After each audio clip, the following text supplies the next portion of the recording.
यो नमः।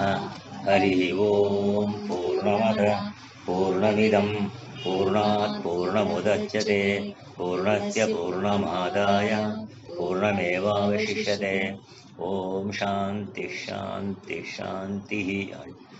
आज 15 तारीख सोमवार, तो गुरु जी का दहर विद्या का प्रवचन यहाँ तक हुआ था।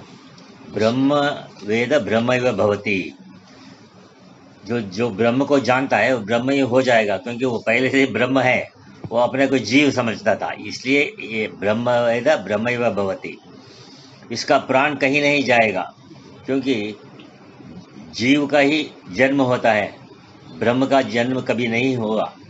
इसलिए जिसके अंदर वेद बुद्धि है, वेद बुद्धि जिसके अंदर बैठी है, कर्तापन जिसके अंदर बैठा है, भोक्तापन जिसके अंदर बैठा है, माने मैं करता हूँ, मैं भोगता हूँ, ऐसी मलिन वासना जिसके अंतःकरण में बैठी है। वासना को मलिन क्यों बोलते हैं?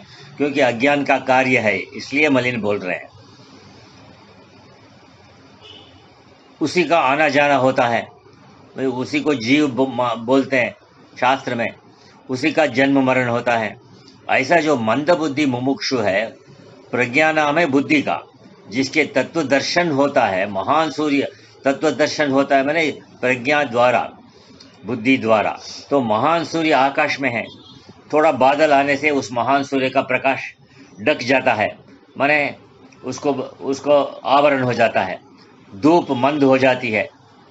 तो इसी प्रकार अज्ञान की छोटी सी बादल में मैं ब्रह्म हूँ, इस महान ज्ञान को ढक देती है। जैसे महान सूर्य को छोटा सा बादल ढकता है, वैसे ही इस महान ब्रह्म को ये छोटा सा बादल जैसा अज्ञान ढक लेती है, इसलिए मंद प्रज्ञ है। तो मैं ब्रह्म हूँ, ये ज्ञान दब गया है, इसके अंदर कर्तापन भोक्तापन है। इसके लिए दहर उपासना का विधान किया।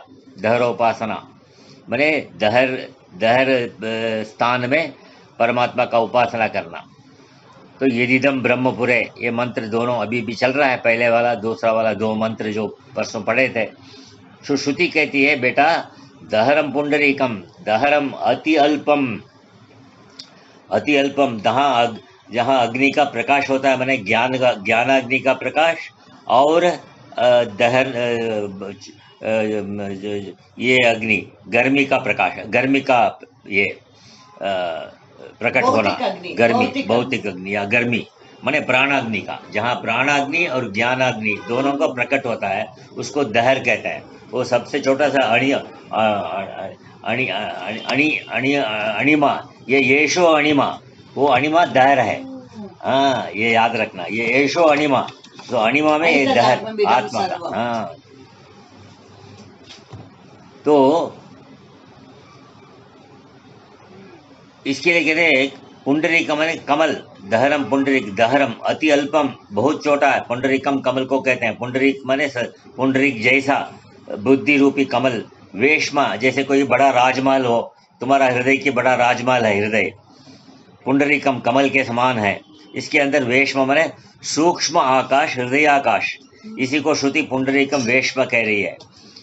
तो जैसे राजमहल में बहुत से नौकर चाकर होते हैं, कुछ अंदर काम कर रहे हैं, बहुत से बाहर का काम कर रहे हैं। जो बाहर का काम करते हैं वे बाहर ही रहते हैं, वे अंदर नहीं जा सकते।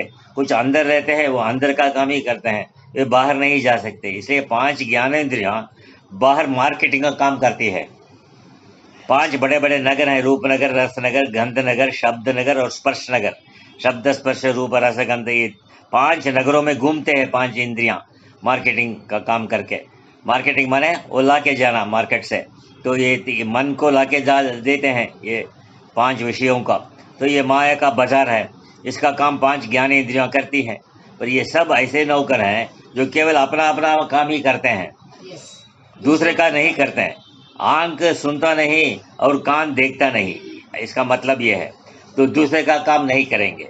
जैसे चक्षु है, रूपनगर में जाएगा तो रूप इसको मिलेगा, अच्छा या बुरा, ये विचार नहीं करेगा, क्योंकि उसका काम है लाके देना। लाकर अंदर के नौकर मन को सौंप देगा। जैसे तुम्हारे नौकर मार्केट से सब्जी लाके देता है, वो अच्छा है बुरा है कि तुम देखते हो ना बाद में उसको। इसी तरह मन आगे बुद्धि के सामने पेश करेगा, पेश करे मैंने सबमिट करेगा। तो ये मेड सर्वेंट है बुद्धि, ये क्या करती है, निश्चय करेगी। यदि रूप अच्छा है, सुंदर है, तो आगे कर दिया। अहंकार कड़ा हो गया, उसने प्लेट आगे कर दिया। पर मान लो रूप कोबरा का है, तो बुद्धि झट हटाने का आदेश दे देगी। यदि रूप सुंदर है तो महाराजा बोलेंगे ले आओ। तो प्रिय रूप है, प्रिय रस है, प्रिय शब्द है, तो कहेंगे आने दो और लेके आओ। स्पृहा हो गई, और सुनने दो। ये और इच्छा, ये इच्छा बढ़ाती है, कामना। इस प्रकार मोहा शक्ति बढ़ जाएगी, और इस मोहा शक्ति में जीव बंधा बंधा घूम रहा है, इसमें बंधा हुआ घूम रहा है। तो ये मन तो बेचारा एक है, मने अविवेक से इसमें आसक्ति आ जाती है, मोहा शक्ति। और विचरण करने वाली इंद्रियां 10 हैं, मने 5 ज्ञानेंद्रिया, 5 कर्मेंद्रिया, सब बाहरी घूमने वाली है। उसी समय चक्षु रूप दे रहा है, कर्ण शब्द दे रहा है, इस रसना जीव रस दे रही है।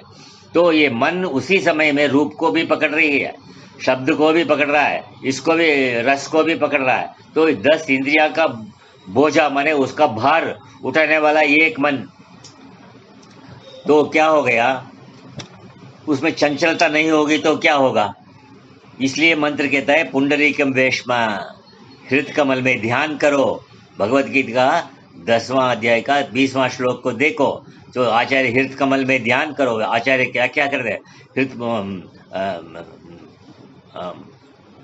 आचार्य व्याख्या करते हैं, ये हृत कमल बाह्य उपलब्धि का अधिष्ठान है, ब्रह्मोपलब्धि का। ब्रह्मोपलब्धि, उपलब्धि माने प्राप्त करना, उपलब्धि का अर्थ है ज्ञान, उपलब्धि का अर्थ है ज्ञान। तो ब्रह्म ज्ञान का अधिष्ठान है उधर। तो अधिष्ठान माने आधार, साक्षात करना होगा तो यही करना होगा, यही माने हृदय कमल में बुद्धि में ही करना होगा, ब्रह्म का दर्शन होगा यही। पर कब होगा, जब इंद्रियों को तुम अंदर खींचोगे तब होगा। इसलिए दूसरी स्थिति कहती है यच्चेद्वांग मनसी, कठोपनिषद, यच्चेद्वांग मनसी प्राज्ञा तत्यज्ये शांतात्मनि, शांतात्मनि महति नियच्चेत् तद्यच्चेत् तद्यत् ज्ञानात्मनि, यच्चेद्वांग मनसी प्राज्ञा तद्यच्चेत् ज्ञानात्मनि, ज्ञानात्मनि महति यच्चेत् तद्यच्चेत् शांतात्मनि। तो शांतात्मा तुम्हारा स्वरूप, तुम्हारे स्वरूप में तुम मन को स्थित करना, इति वांग मनसी सबको। इसलिए आज का प्राज्ञा का अर्थ है मने प्रकृष्ट ज्ञान, प्रकृष्ट प्रज्ञा, श्रेष्ठ ज्ञान, जिसका लोभ कम है, मोह कम है, शोक कम है। एकदम हटेगा तो नहीं, किंतु कम तो हो सकता है। अपने अनुभव में जैसे समझो, बचपन में छोटे से खिलौने से माँ प्रसन्न कर देती थी। अब जरा कल्पना करो कि इस समय माँ आया और एक झुंझुना माने गिलकी हाथ में देने लगे तो क्या करोगे। उस अवस्था में वो खिलौना अच्छा आया था, उस अवस्था में जब तुम छोटे थे। पर इस अवस्था में दे दो 2 पैसे का खिलौना देखकर यही कहेंगे ना कि माँ का स्क्रू ढीला है। क्योंकि तो जवान लड़के के लिए माँ यदि हीरे के नग वाली सोने की अंगूठी ले आए और आकर बेटे के हाथ में पहना दे तो कहेंगे मेरी मम्मी बड़ी अच्छी है, मम्मी से प्यार भी करेगा। तात्पर्य यह है कि अवस्था के अनुरूप चीज मिली तो प्रसन्न हो गया। तो इसलिए जीव को अवस्था के अनुसार चीज अच्छी लगती है। अज्ञान काल में माया भगवती रूप रस गंध शब्द स्पर्श आदि विषयों से जीव को वश में करती है। पर ज्ञान काल में ये विषय रबर के खिलौने के जैसे हैं। ज्ञान काल में माने जब तुमको ज्ञान का स्वरूप का ज्ञान का रस निकला तुम्हारे बुद्धि में, तो अविद्या छोड़ देती है आगे जाके, यही मोक्ष है। तो ये मोक्ष है। छोटे बच्चे को माँ गोद में बिठाती है, कुछ जवान को गोद में नहीं बिठाएगी, कहेगी ये गोद है कि कोच है। जवान को बगल में बिठाना तो पसंद करेगी बगल में। अज्ञानी छोटा बच्चा है, माँ है इसके पकड़े रहती है, पर ज्ञानी बड़ा बेटा है, वो अविद्या इसे नहीं पकड़ती। तो इससे तो उल्टे हाथ जोड़ती है बड़े बेटे को। ज्ञानी बनने के लिए दहर विद्या है, इसे दहरोपासना भी कहते हैं। तो जिसकी बुद्धि निर्मल है, जो संसार के इन विषयों में शोक मोह को नहीं पकड़ता है, वो प्राज्ञ है। यच्चेद्वांग मनसी प्राज्ञा, अर्थात वाणी को मन में लीन करो। इसका अर्थ है कि वाणी शब्द इंद्रियों का लीडर है, सभी इंद्रियों का। जैसे किसी पार्टी का नेता जब पकड़ में आ जाता है तो अन्य सदस्य बाकी मेंबर्स अपने आप क्वाइट हो जाते हैं। इसी तरह सारी इंद्रियों को नेता जो तुम्हारी वाणी है, इसे नियंत्रण में रखो।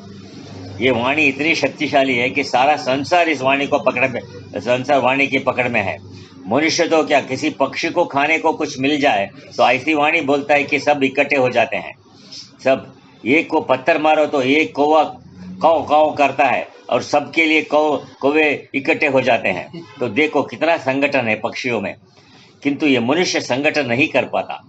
प्रकृति में भी कितना संगठन है, प्रकृति के नियम से सब संगठित हैं। तो कीड़े मकड़ों को भी देखो कि कितनी लाइन पर चलते हैं, पर मनुष्य को सिखाना पड़ता है क्यों में चलो करके, किंतु क्यों बनाकर खड़े हो जाओ। तो चूटी को तो प्रकृति के नियम से क्यों बनाकर चलती है, क्यों में। मधुमक्खी की एक रानी मक्खी होती है, वो पकड़ी जाए तो सबकी सभी पहुंच जाती हैं। इसलिए मनुष्यों में भी तो नेता लोग यही समझाते हैं कि संगठित रहोगे तो लोक जीवन में बल रहेगा। तो अध्यात्म जीवन में सारी इंद्रियां वाणी की पकड़ में है। तो बिना वाणी के पशु पक्षी भी नहीं चलते, तो ये मनुष्य कैसे चलेगा। पशु भी तुम्हारे आवाज सुन के ही नजदीक आएगा। आज यदि सब नेताओं के मुंह बंद हो जाए तो युद्ध नहीं होंगे, झगड़ा कहीं नहीं होगा, नहीं तो विश्व शांति हो जाएगी। क्योंकि वाणी जब उल्टा पुल्टा बोलती है तो झगड़ा हो जाता है। तो जहाँ वाणी संयम में है उस परिवार में सुख शांति है, जहाँ वाणी संयम में है नहीं, वहाँ कभी सुख नहीं रह सकता। तो जिन घरों में झगड़े होते हैं सब वाणी के कारण ही होते हैं। इसलिए वाणी ठीक है तो सब ठीक है। वाक् संयम, इसलिए श्रुति कहते हैं वांग मनसि प्राज्ञः, जिसकी बुद्धि में आत्मा परमात्मा का बोध है वो प्राज्ञ है। जिसकी बुद्धि सुंदर है वो अपनी वाणी की आहुति मन में देवे। इसलिए मन रूपी अग्नि में वाणी को आहुति दो। जैसे यज्ञ में भी घी की आहुति होती है, वाणी से केवल वाणी ही नहीं समझो, वाणी से उपलक्षित सभी इंद्रियों को मन में आहुति करो, माने मन में क्वाइट करो, इंद्रियों को क्वाइट करके मन में उसको बिठाओ। मन तब क्या हो जाएगा, चंचलता को नहीं पाएगा मन। इंद्रियों के विषय से ही मन चंचल होता है, इसलिए संपूर्ण इंद्रियों को आहुति मन में करो। जब तुम्हारी इंद्रियां अंदर आ गई तो बाहर क्या अच्छा क्या बुरा क्या ये समझ में आ जाएगा। उसको आगे पढ़ेंगे। ओम पूर्णमद पूर्णमिदं पूर्णात् पूर्णमुदच्यते पूर्णस्य पूर्णमादाय पूर्णमेवावशिष्यते। ओम शांति शांति शांति।